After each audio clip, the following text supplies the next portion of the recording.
ne peut pas tout avoir dans la vie. Amen. Il nous a déjà donné la grâce de la prédication. Et s'il donne la grâce de chanter au frère Maurice, ça c'est Dieu qui décide. Amen. Et bien aimé de le Seigneur, nous devons beaucoup chanter Jésus. Amen. Vous savez, quand on adore le Seigneur, bien aimé, Dieu ne reste pas assis. Amen. Dieu, bien aimé de le Seigneur, lorsqu'on l'adore, Dieu s'élève. Amen. Lorsqu'on se prosterne devant le Seigneur, Dieu s'élève. Alléluia. Bien aimé le Seigneur, ayons l'habitude, ayons la mentalité d'adorer le Seigneur. Même quand tu es en train de faire ton ménage, amen. Tu es en train de louer, de faire la vaisselle, tu es en train de balayer, de faire passer l'aspirateur. Amen. Mais des adorations spirituelles, je précise. Afin que Dieu, là où il est sur ton trône, tu n'as pas prié, mais Dieu s'élève. Amen. On acclame, on acclame. Voilà, bien aimés, nous voici encore dans la présence du Seigneur.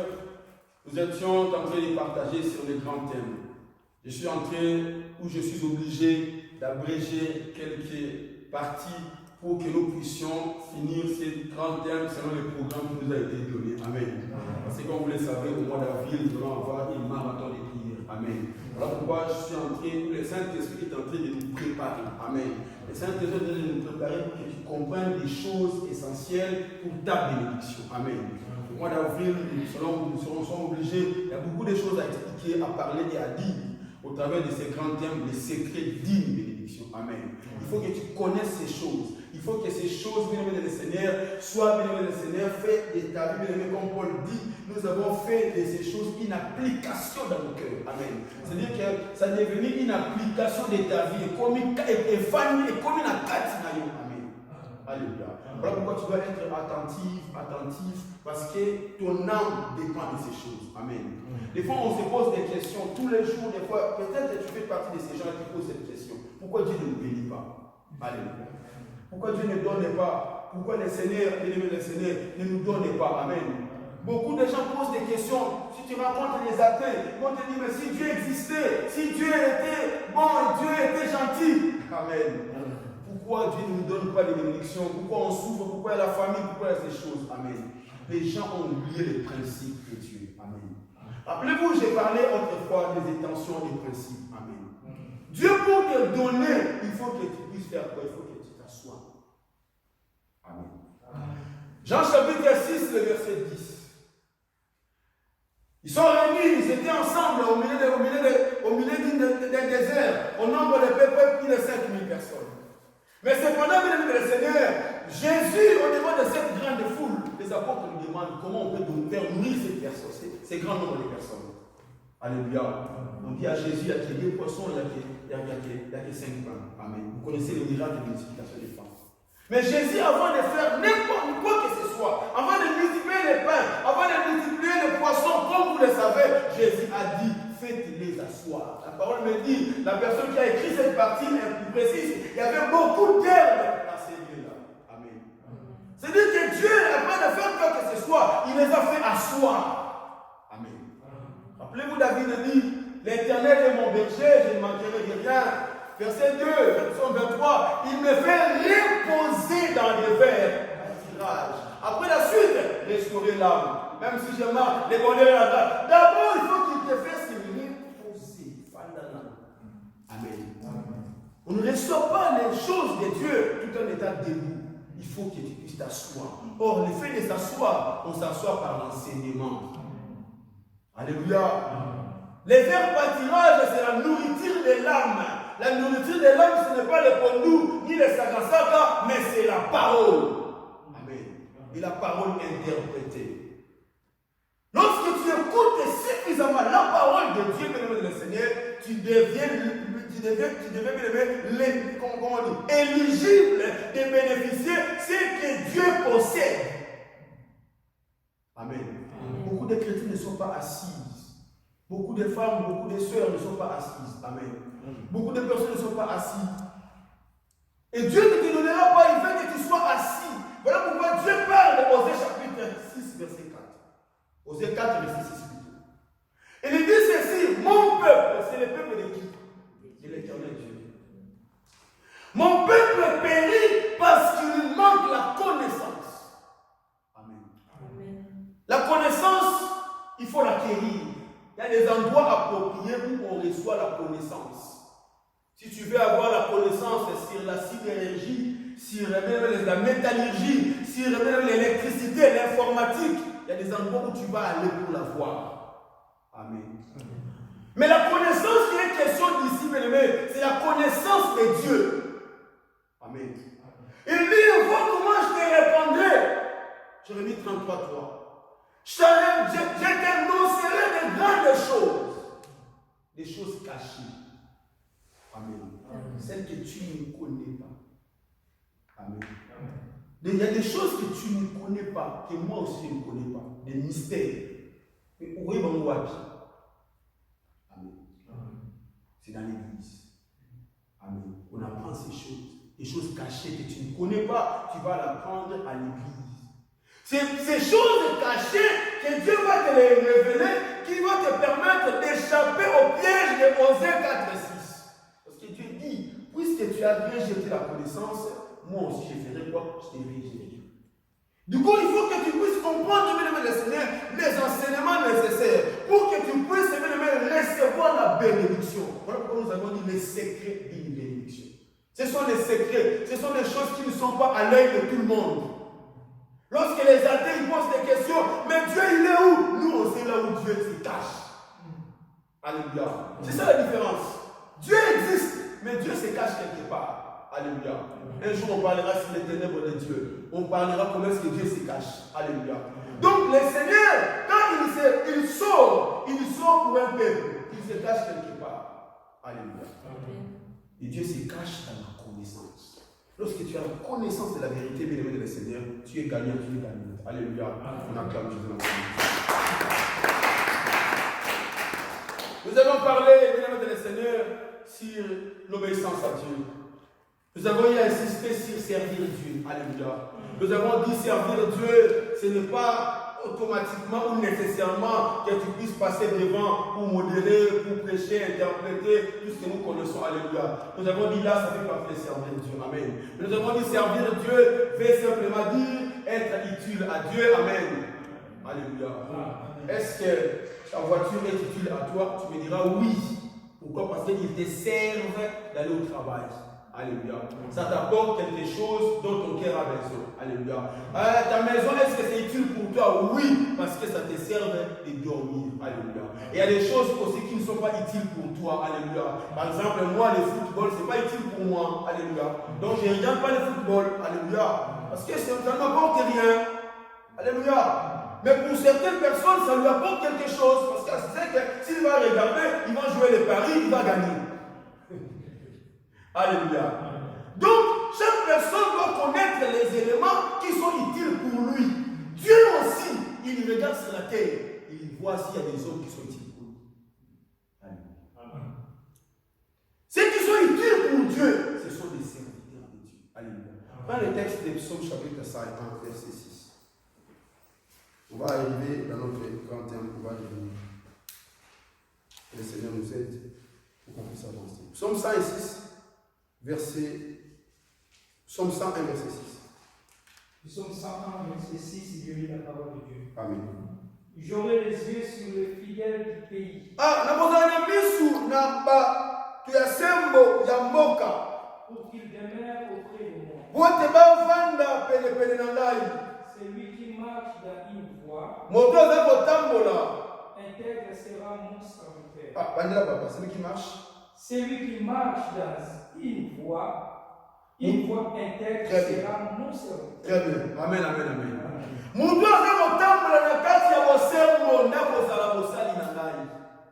Est-ce que Dieu dit c'est lui qui va modérer sera mon serviteur? Non. Est-ce que c'est lui qui va prêcher comme je prêche sera mon serviteur? Non. C'est lui qui sera dans la voie intègre. C'est ça utile pour l'ensemble. Alléluia. Tu produis des fruits utiles.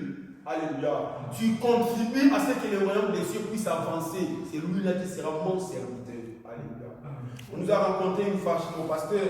Il y avait un homme de Dieu qui rêvait pendant son sommeil. Il voyait une maman où on lui présentait un gros cadeau. Alléluia. Emballé. Et un petit cadeau à côté emballé. L'ange lui disait, viens, je te donne ton cadeau. Il voit un gros cadeau emballé et un petit là à côté. L'ange lui dit, ça c'est pour toi le petit cadeau. L'homme de Dieu, il dit, mais c'est pas normal. Moi, je suis un prédicateur, j'ai commencé l'église, je suis, comme vous savez, beaucoup de hommes de Dieu disent. Amen. Il dit, mais c'est qui alors les grands cadeaux? Il dit, je te montrerai les grands cadeaux, c'est à qui? Amen. On lui montre les grands cadeaux, c'était à une maman qui était une digne à l'église. Ou lui aussi, il était pasteur. Mais le Seigneur, c'est pas normal. Celui-là, c'était fidèle qui reste là, il ne fait rien à l'église. Amen. C'est là que le Seigneur va lui expliquer. Il dit, elle mérite ces grands cadeaux. Je te montrerai ce qu'il fait en secret. Amen. Les prédicateurs, les pasteurs, quand ils prêchaient pendant de grandes campagnes, pendant des services, les gens tombaient, les délivrances. Cette femme, il était là en train de prier pour cet homme de Dieu. Cette femme dans sa maison gênait. À chaque fois qu'il écoutait des communiqués, oh, nous aurons 3 jours de prière, 3 jours de campagne. Cette femme prenait aussi les 3 jours de jeûne dans sa maison pour que l'église ressuscite. Amen. C'est que toi tu ne connais pas, Dieu le connaît. Cela veut dire que Dieu, quand il regarde à l'église, il regarde cette femme-là, celle-là mérite mieux que le pasteur. Amen. C'est-à-dire que Dieu, quand il regarde, il dit, j'aurai les yeux sur les fidèles du pays. Il regarde dans les pays. Amen. Dieu, quand il regarde, est-ce que Dieu peut te compter parmi les fidèles du pays? Dieu peut te compter parmi ceux qui sont utiles. Amen. Nous devons faire très attention dans le service de Dieu. Servir Dieu, mais nous avons dit encore, il faut accepter les souffrir pour Dieu. Amen. On a donné plusieurs exemples, plusieurs versets. Souffrir pour Dieu, bien le Seigneur, porter sa croix. Nous avons dit encore, servir Dieu, c'est prendre les dons que Dieu t'a donnés et de les mettre au profit des autres. 1 Pierre 4, verset 10. Amen. C'est-à-dire que Dieu t'a donné un don, Dieu t'a fait une grâce. Amen. Dieu t'a donné quelque chose que tu reconnais que ça ne vient pas de moi, ça vient de Dieu. Amen. Il faudrait que tu le mettes au service des autres. Amen. Il y a un frère qui a chanté les bien-être universels. C'est le frère, voilà, il a dit, quand le soleil s'élève à l'est, le soleil va se coucher, il va éclairer les autres, mais pas lui-même. Amen. Lorsque Dieu te donne un don, les dons là, c'est pour que ça serve pour l'église. Alléluia. On acclame Jésus, on acclame Jésus. Aujourd'hui, nous allons parler sur le 3e point. Je pense que déjà lundi, on l'avait déjà frôlé. Parce que lundi, c'est aussi notre jour d'enseignement. Et les vendredis, c'est le combat spirituel. Amen. Nous étions en train d'expliquer sur le 3e point. Amen. Ces choses, même le Seigneur, que tu quittes la France, que tu vas aux États-Unis, que tu retournes au Congo, bien aimé le Seigneur, quand tu pratiques ces choses, Dieu t'est béni. Je vais même dire, Dieu est obligé de te bénir. Amen. Parce que le texte dit, voici toutes les bénédictions qui seront ton partage lorsque tu vas obéir. Le texte dit, vous servirez, je ne ferai pas, je vais bénir. Alléluia. Le problème, c'est de comprendre comment obéir à Dieu, comment servir Dieu. Alléluia. Aujourd'hui, on parlera sur les offrandes. Les offrandes que tu connais déjà, que tu manipules, que tu vas même les mettre là tout à l'heure. Amen. C'est des choses qui bénissent. Mais quelles sont exactement les offrandes dont il est question ici? Amen. Alléluia. Il y a certaines églises, quand tu pars, tu vas te dire, nous ici, on ne donne pas des offrandes parce que l'offrande, c'est notre corps. Alléluia. C'est pas ça ce que j'aimerais parler. Amen. J'aimerais préciser les offrandes pour que tu sois béni. Alléluia. Beaucoup de gens ont tellement donné à l'église. Beaucoup de gens ont tellement donné au pasteur, mais sans être bénis. Amen. Parce que même le Seigneur, la notion des semences, il faut savoir la terre où tu poses la semence. Alléluia. Connaître la notion de la terre, il faut que tu puisses comprendre, même le Seigneur, les enseignements qui vont te permettre que quand tu vas s'aimer, tu puisses recueillir les fruits. Amen. On voit un texte. Proverbe chapitre 11, verset 24.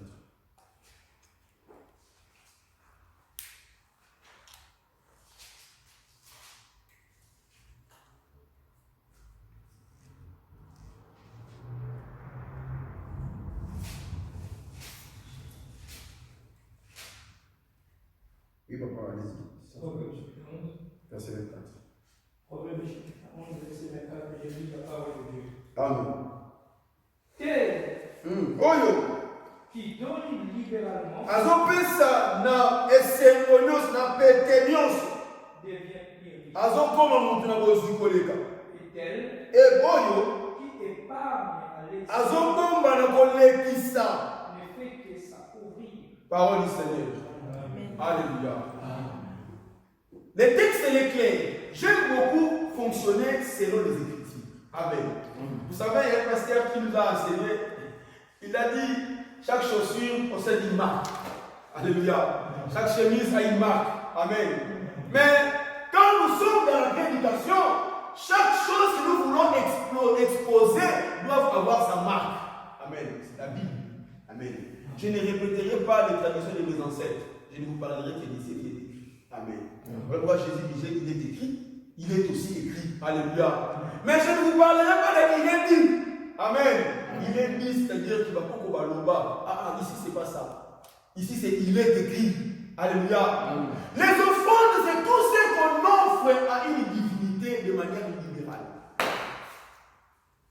Les offrandes, c'est tout ce qu'on offre. Amen. À une divinité de façon libérale. Tel que nous sommes là, nous allons avoir des anniversaires.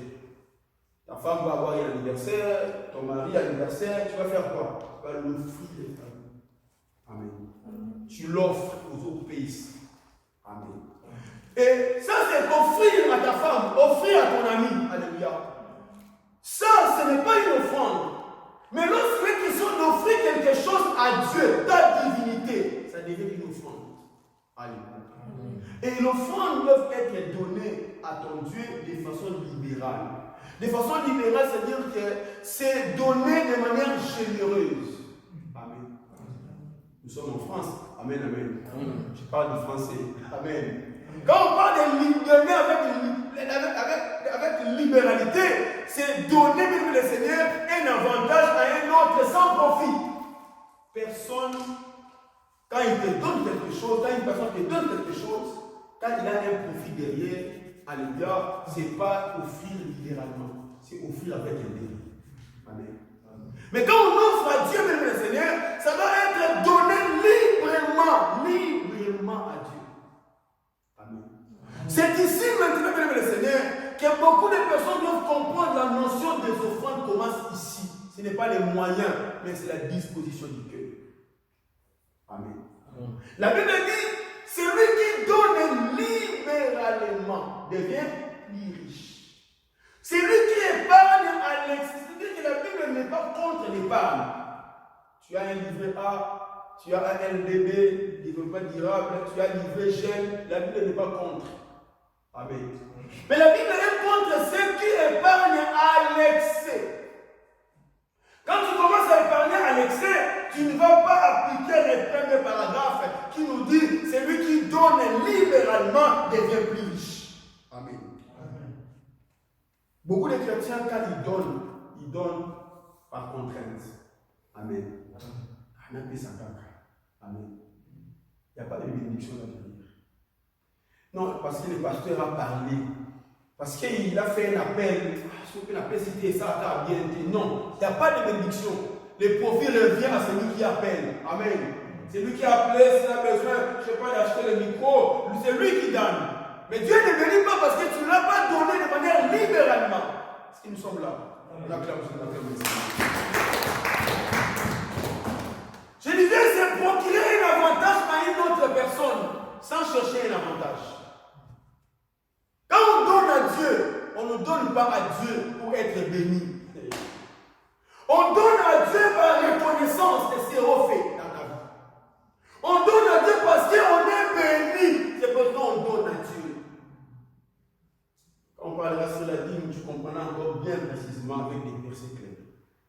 Quand nous venons donner à Dieu, beaucoup viennent parce que je vais donner pour que Dieu me bénisse. Avec intérêt, Dieu ne donne pas.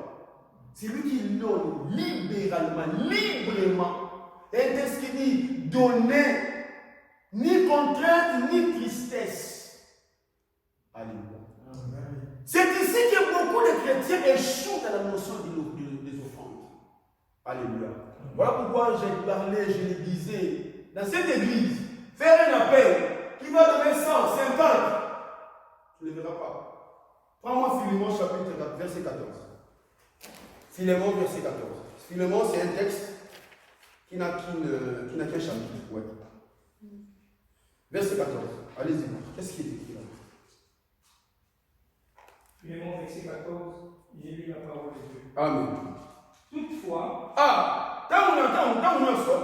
je n'ai rien voulu faire sans ton avis, afin que ton bienfait ne soit pas forcé. Afin que ton bienfait ne soit pas comme forcé. Mais qu'il soit volontaire. Acclame Jésus, acclame le Seigneur. Bien-aimés dans le Seigneur, l'enfant doit être un acte volontaire et libre. Les enfants de Dieu que vous êtes, vous devez se conformer et être comme les femmes hébreues. Vous savez, les femmes hébreues, Exode chapitre 1, verset 15, verset 16, 17, 18 à 20. Amen. On parle des chiffres, on parle de l'autre femme, j'ai oublié le nom. Amen. C'était des sages femmes. Comme tu vois les sages femmes à l'hôpital, merci. Les sages femmes étaient là en train de faire accoucher les femmes hébreues. On leur dit, quand une femme hébreu arrive à accoucher, il faut tuer les mâles et laisser vivre les filles. Amen. Mais regardez ce que les femmes ont fait. Ils répondent ceci à Pharaon. Il dit, les femmes hébreues ne sont pas comme les Égyptiennes. Alléluia. Les femmes hébreues accouchent avant l'arrivée des sages-femmes. Alléluia. Après ça enfant avant monter à Siena. C'est ce que vous voulez expliquer. Avant que l'église puisse se dire, donnez 1000 euros, 5000 euros. Lui, il donne parce qu'il sait que ma bénédiction repose là. Amen. Acclame le Seigneur, acclame le Seigneur. La Bible dit dans Acte 20, verset 35. Il y a plus de bonheur à donner qu'à recevoir. Alléluia. Il y a plus de malheur. Non, il n'y a pas plus de malheur. Il y a plus de bonheur. Ça veut dire que les secrets d'une bénédiction reposent lorsqu'on donne. Alléluia. Et les chrétiens aujourd'hui, tellement que cette notion a été tellement mal expliquée, mal interprétée, les gens ont profité, ont trafiqué derrière ceci. Mais les Seigneur, les hommes, les femmes ont mis la main derrière. Ils ne savent pas que derrière cet enseignement, c'est cache leur bénédiction. Alléluia. Nous ne devons pas, bien le Seigneur, donner à l'église par force. Paul lui dit, bien le Seigneur, quand il était en train d'écrire, alléluia, il demandait à Philémon pour Onésime. Parce qu'Onésime s'était enfoui auprès de son maître. Et Paul demandait, envoyait la requête. Il disait, je n'ai pas voulu que tu le fasses comme forcé. Mais c'est un peu forcé. Amen.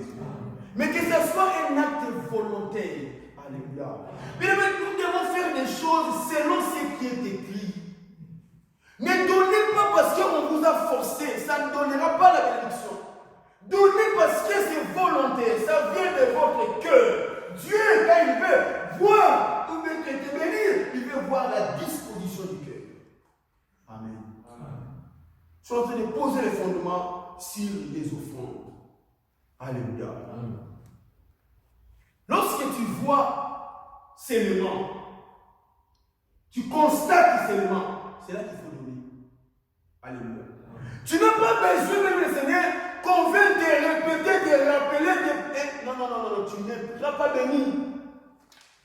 Beaucoup de gens, même le Seigneur, nous le voient dans les églises. Tu verras les pasteurs en train d'insister. Nous voulons acheter ceci. Qui va donner 100? Il descend 50, il descend 30. Mais cette mentalité, ça vient d'où? Alléluia. Moi, je lis dans la Bible, dans les textes de 1 Jean. Alléluia. Prends-moi le verset 3, chapitre 3. La Bible dit, mais si quelqu'un voyant son frère dans les besoins, peut-être que tu l'as déjà lu quelque part. 1 Jean, chapitre 3, verset 17. Alléluia. 1 Jean, chapitre 3, verset 17. Je lis la parole de Dieu. Amen. Si quelqu'un possède le bien du monde et que voyant son frère dans le besoin, besoins. Il y a un lié au thème.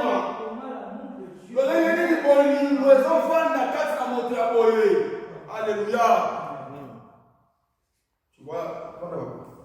Tu vois, l'enseignement d'aujourd'hui, ça peut paraître tout un être dans un autre sens, mais je sais où je t'amène. Alléluia. Amen. Le texte dit, si quelqu'un possède les biens du monde, c'est-à-dire qu'il a quelques billets d'euros, il a quelques maisons, quelques voitures, les biens du monde. Alléluia. Mais s'il constate, s'il voit son frère dans les besoins, c'est-à-dire que le frère n'a pas singularité. Est-ce que nous sommes là? Est-ce qu'on a vu les textes? Je ne sais pas si tu as lu ça, frère. C'est-à-dire que, voyant son frère dans les besoins, combien de fois tu vois ton frère dans les besoins? Tu vois l'église dans un besoin. Alléluia. Tu fermes, tu dis, ça c'est matin, ça c'est pas la parole. La parole nous dit, voyant son frère dans les besoins, et lui ferme l'entraille, l'amour de Dieu ne se définit pas là. Amen. C'est exactement l'œuvre de Joseph d'Arimathée. Alléluia. Joseph d'Arimathée a juste constaté. Amen. Il a juste constaté, Marc chapitre 15. Constaté quoi? Jésus suspendu à la croix. Si on te pose la question, c'est qui avait enterré Jésus?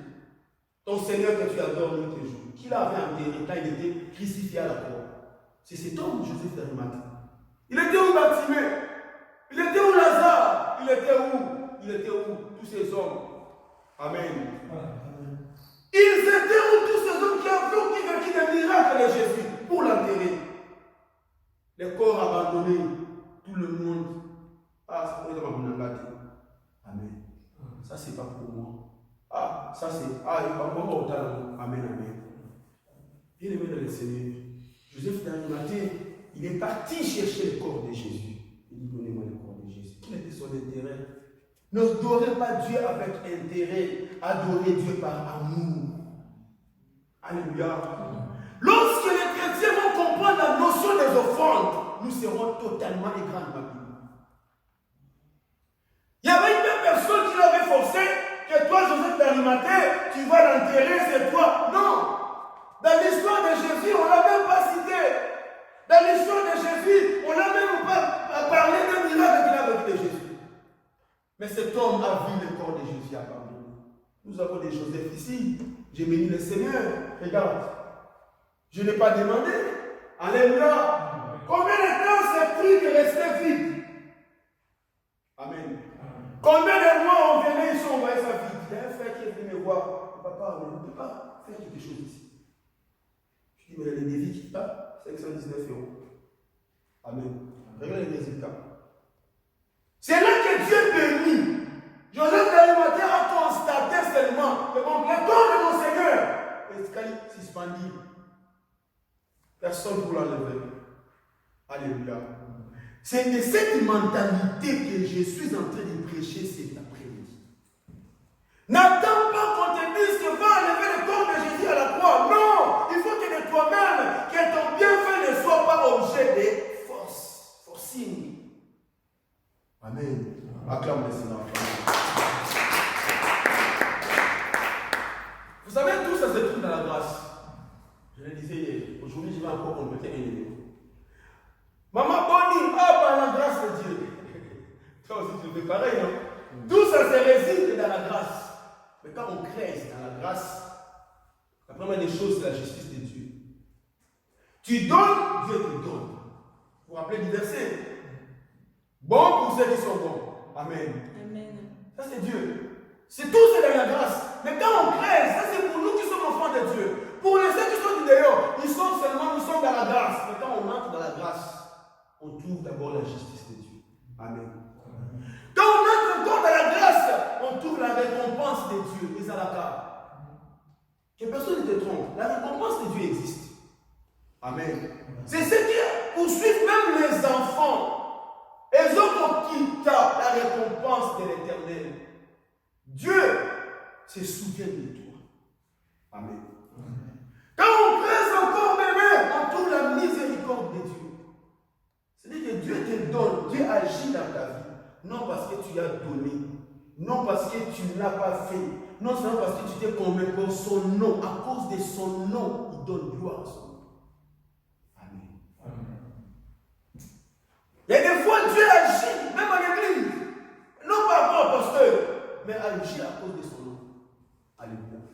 Mais des fois, Dieu agit parce qu'il veut te récompenser. Amen. Parce que tu as accompli quelque chose. Dieu, il a fait ça. Il a fait ça parce que tes parents, ils ont accompli quelque chose. Pensez, mesdames et Seigneur, à l'héritage spirituel à vos enfants. Beaucoup pensent toujours, on dit que la maison, c'est bien. Je suis d'accord. La voiture, tout ce que vous savez, tout ce que vous connaissez. Et où sont les héritages spirituels? Abraham n'a pas laissé des immeubles. Amen. Il a laissé l'héritage spirituel. Aujourd'hui, les Juifs, tels que tu les vois là, c'est à cause d'Abraham qui sont aujourd'hui aimés de Dieu. Alléluia. Acclame Jésus, acclame Jésus. On prend un texte, papa, dans 2 Corinthiens, chapitre 8, verset 1 à 2. 2 Corinthiens, chapitre 8, verset 1 à 2. Amen. J'ai lu la parole de Dieu. Amen. Nous vous faisons connaître. Attends, pardon, ok, tout le monde a vu ça.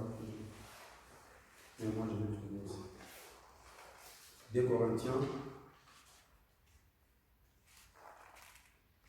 2 Corinthiens, chapitre 8, verset 1 au 2e verset. Allez-y, papa. J'ai lu la parole de Dieu. Amen.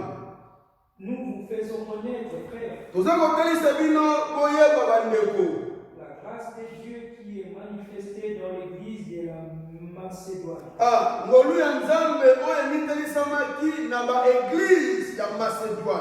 Au milieu de beaucoup de tribulations qui les ont éprouvées, leur joie débordante et leur pauvreté profonde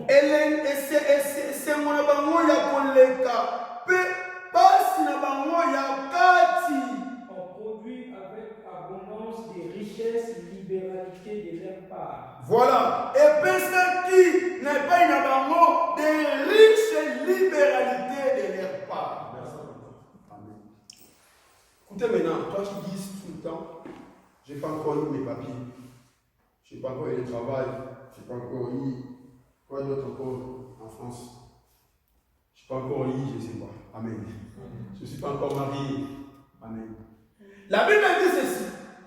Les joies débordantes et les pauvretés profondes. Qu'est-ce qu'ils ont produit?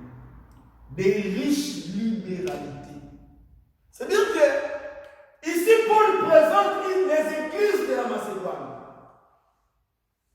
Comme les églises des messes.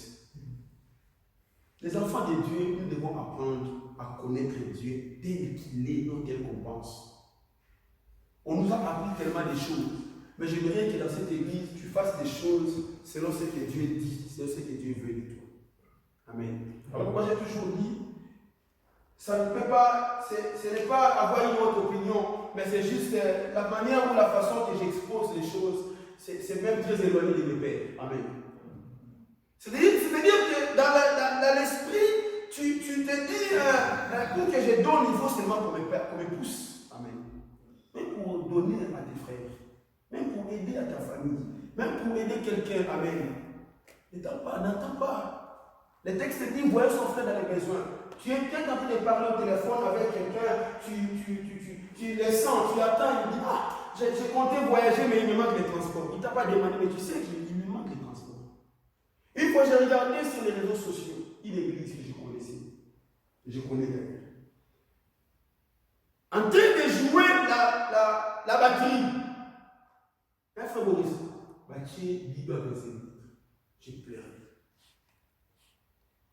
Passé ma matin, l'église, avec louange, mais j'ai constaté que louange Joana, la louange qu'il faisait, tous ces bruits-là qu'il faisait, l'onction qui descendait là, les bataires là-bas, bidon. C'est lui qui était parti avec ça en Afrique. Il a fait son conteneur. J'ai dit non, je ne raterai pas cette occasion de venir à cette église. Je suis parti là-bas, je n'ai pas dépassé Paris, chercher la batterie. Je l'ai ramené ici très vite. C'est lui qui avait emmené ça en Afrique. À ce matin, C'est en comprenant ces choses que je suis en train de prêcher. Donc tu attends seulement qu'on te dise, papa, mais bisous, non, ça ne marche pas. Pour Dieu ne bénit pas. Si tu donnes quelque chose qu'on t'a forcé, Dieu ne bénira pas. Je suis clair avec l'Église. Et un bon papa doit dire la vérité à ses enfants. Un bon responsable doit montrer les chemins tels qu'ils sont. Tu vois ces chemins-là, il y a des serpents, il y a ceci. Mais quand tu vas marcher là-bas, fais attention, marche de cette manière. C'est comme ça qu'on marche. Ce n'est pas non, ça ira, tu as la grâce de Dieu, tu es un enfant de Dieu, vas-y. Non. Ça, c'est la destruction. Il faut dire les choses telles qu'ils sont. Là-bas, il y a des serpents, mais tu dois entrer là-bas, tu dois marcher. Tu dois comporter avec bien des chaussures. Tu dois mettre les chaussures jusque-là. Tu lui montres des stratégies pour qu'il puisse bien traverser les chemins. Amen. Soyons des hommes spirituels qui font des choses non parce que vous avez entendu parler quelque part, mais faisons des choses parce que vous avez vu et que vous êtes conscient. La Bible dit, donnez, il vous sera donné. Luc 6, verset 38. On versera sur votre sein un mesure serré, secoué, parce que vous savez donner à Dieu. Jésus parlait de ces choses, non pour lui. Amen. Vous savez, on a toujours parlé sur la provision. Quand il donne la vision, il donne la provision. On va finir ici. Amen. C'est une phrase qu'on a toujours parlé, on a toujours annoncé. Mais quand tu donnes la vision est comment? Spirituelle. Et vous voulez que la provision soit matérielle? Non. Amen. Quand tu donnes une vision spirituelle, la provision est aussi spirituelle. Est-ce que quelqu'un a compris? Acclame les Seigneur. La vision est spirituelle, la provision aussi est spirituelle. Quand Dieu te donne une vision physique, il va te donner aussi la provision physique. Amen. On va l'expliquer dimanche. Amen. C'est parti. Rappelle-moi si je commence la prédication et que je commence par là, dis papa, tu nous as dit que tu vas commencer par là. Alléluia. Bien-aimé dans le Seigneur veut que tu sois béni. Et le Seigneur veut que tu puisses sortir de la mentalité mauvaise. Amen. Il faut que tu sors de ces choses. Lorsque tu viens le Seigneur, tu vas entrer dans la mentalité du ciel. Tu verras la bénédiction couler. Alléluia. On acclame le Seigneur. J'aimerais que tu te lèves, qu'on puisse prier. Qu'on puisse parler à Dieu. Le secret de la bénédiction. Tu as besoin de la bénédiction. Tu as besoin de la bénédiction. Tu as besoin de la bénédiction. Tu as besoin de cette bénédiction. Yesu azali